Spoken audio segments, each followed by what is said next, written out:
যখন বেশি দুঃখ হবে অন্তরে, অন্তর বেশি ব্যথিত হবে, অন্তরে প্রচুর পরিমাণ কষ্ট হবে, কোনো প্রকার চিন্তা করা ছাড়া, কারোর সাথে আলাপ আলোচনা করা ছাড়া যাই নামাজটা বিছান, রবের দরবারে সিজদায় চলে যান। সুবহানাল্লাহ।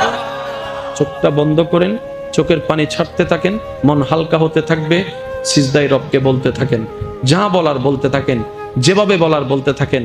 মনে রাখবেন আপনার সেই মনের বেতার ভাষা হতে পারে আপনার রক্ত বুঝবে না, আপনার ভালোবাসার মানুষ বুঝবে না, আপনার প্রিয় মানুষ বুঝবে না, কিন্তু আপনি যেভাবেই বলেন না কেন আপনার প্রত্যেকটা শব্দ আপনার রব্বুল আলামিন বুঝবেই বুঝবে। সুবহানাল্লাহ। আপনি যখন ওনাকে দুঃখের কথা বলবেন, উনি আপনার দুঃখটাকে হালকা করে দিবে, সেই দুঃখের খবর প্রকাশ করে আপনাকে কখনো বেইজ্জত করবে না।